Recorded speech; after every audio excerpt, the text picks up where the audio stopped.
Assalamualaikum warahmatullahi wabarakatuh. Waalaikumsalam. Di sini kita kelompok 2 akan mempresentasikan hasil diskusi kami tentang teks argumentasi dengan teks saku.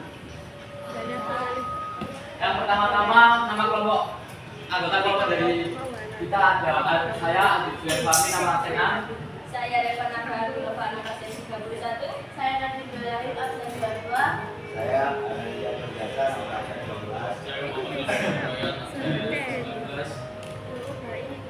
Pertama-tama adalah pengertian dari teks argumentasi.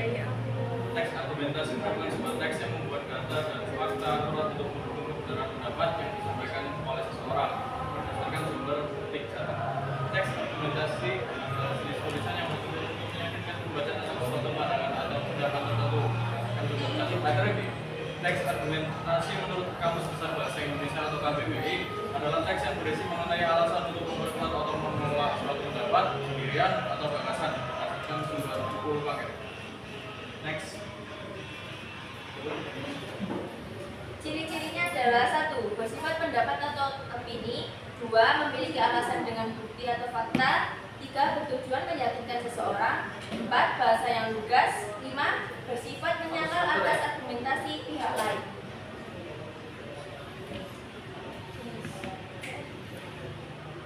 Jenis-jenisnya ada sebab akibat. Teks argumentasi sebab akibat mengarah pada akibat dari sebab sebelumnya. Yang kedua ada argumentasi persamaan.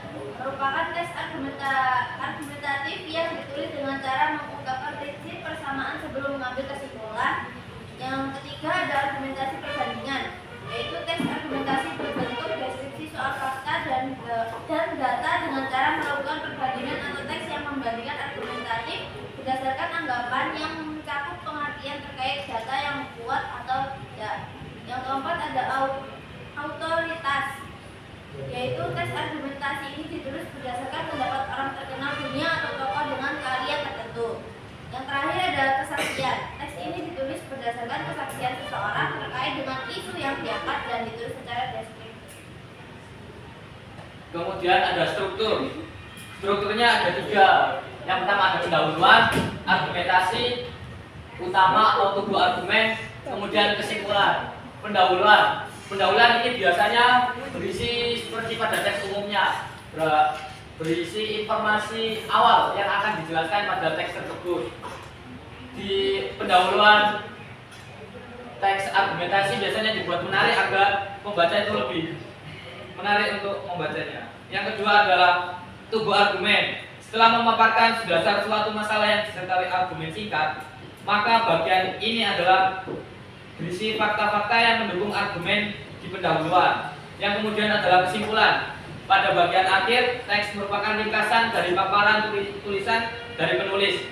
Biasanya di bagian ini penulis membuat kalimat yang lebih ringkas dengan menambahkan pemikiran yang logis agar dapat diterima oleh pembaca. Oke, selanjutnya adalah kaidah kebahasaan. Kaidah kebahasaan dalam teks argumentasi yang pertama yaitu menggunakan kata keterangan, kata keterangan tempat atau kata keterangan alam. Yang kedua menggunakan kata konjungsi. Yang ketiga menggunakan bahasa denotatif atau bahasa yang sebenarnya dan tegas serta tidak berbelit-belit. Yang keempat ditulis berdasarkan analisis rasional atau berdasarkan fakta. Yang kelima ditulis secara objektif sehingga dibutuhkan batasan dan menghindari nilai emosional. Nah, seperti ini contoh teks dari argumentasi yang dari ruang kami yaitu sagu. Alternatif pangan berkelanjutan. Untuk strukturnya sudah didesain seperti itu. Untuk yang di blok warna kuning adalah pendahuluan, yang di blok warna apa itu? Hitam biru, hijau ke biruan.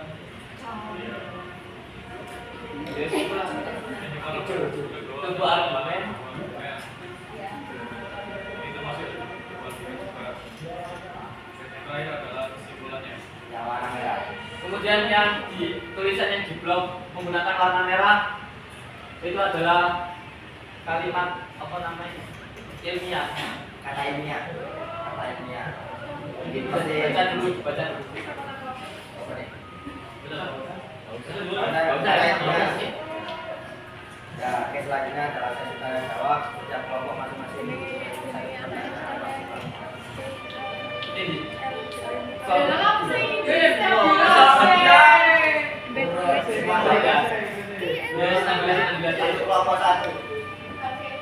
Kalau nama kelompok. Absen 21. Kelompok mana? Kelompok 5. Bagaimana cara membedakan argumen yang valid dari argumen yang tidak valid dalam teks?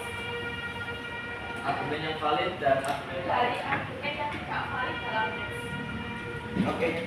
Oke, terima kasih atas pertanyaan yang diberikan oleh saudara Nabila. Kami akan cabut dulu pertanyaannya, kemudian Kok Rahayu. Tidak. Bagaimana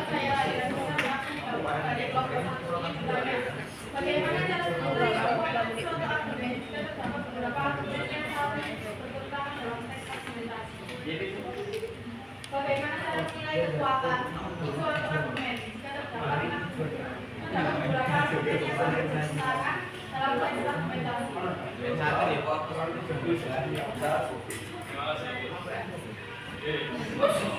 Aku ya? Enggak, iki yo. Aku. Iki sih. Kok kali kok. Nama putra keluarga kelompok pertanyaannya apa saja penulisan teks argumentasi? Jelaskan. Bagaimana cara menilai kekuatan? Kamu tahu apa gue sih? Yang penting apa ya? Apa ya Putra? Ilmiah pada teks argumentasi. Oke. Nama saya Jasmine Lalunia dari kelompok 5. Apa perbedaan antara argumen yang berbasis data dan argumen berbasis opini dan bagaimana keduanya mempengaruhi kekuatan suatu teks argumentasi? Apa perbedaan? Bagaimana cara menggerakkan argumen yang valid dan yang tidak valid? Jawabannya adalah argumen yang valid adalah argumen yang kesimpulannya secara logis mengikuti premis, dan argumen yang tidak valid adalah argumen yang kesimpulannya tidak secara logis dan tidak mengikuti premis. Selanjutnya pertanyaan Rahayu. Saya akan menjawab pertanyaan dari Afis. Apa fungsi kata ilmiah dalam teks argumentasi? Kata ilmiah dalam teks argumentasi berfungsi untuk memberikan kekuatan dan kepercayaan pada argumen atau pembaca yang akan disampaikan. Dengan menggunakan istilah-istilah ilmiah, penulis dapat menunjukkan pemahaman mendalam tentang topik yang dibahas, serta mendukung argumen dengan fakta dan data dan konsep yang diakui secara akademis dan ilmiah. Terima kasih. Dan saya menjawab pertanyaan dari Putra Erlangga. Jadi apa itu tujuan teks argumentasi? Tujuan teks argumentasi yakni meyakinkan membaca mengenai suatu pendapat atau pendirian penulis. Dengan kata lain, penulis berusaha untuk membuktikan bahwa pandangannya benar dan diterima oleh pembaca.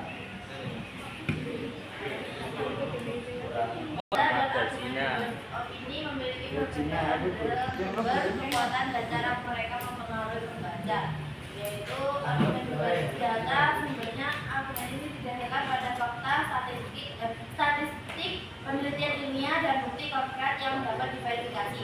Kekuatannya lebih kuat dan persuasif karena didukung oleh data objektif dan dapat diuji kebenarannya.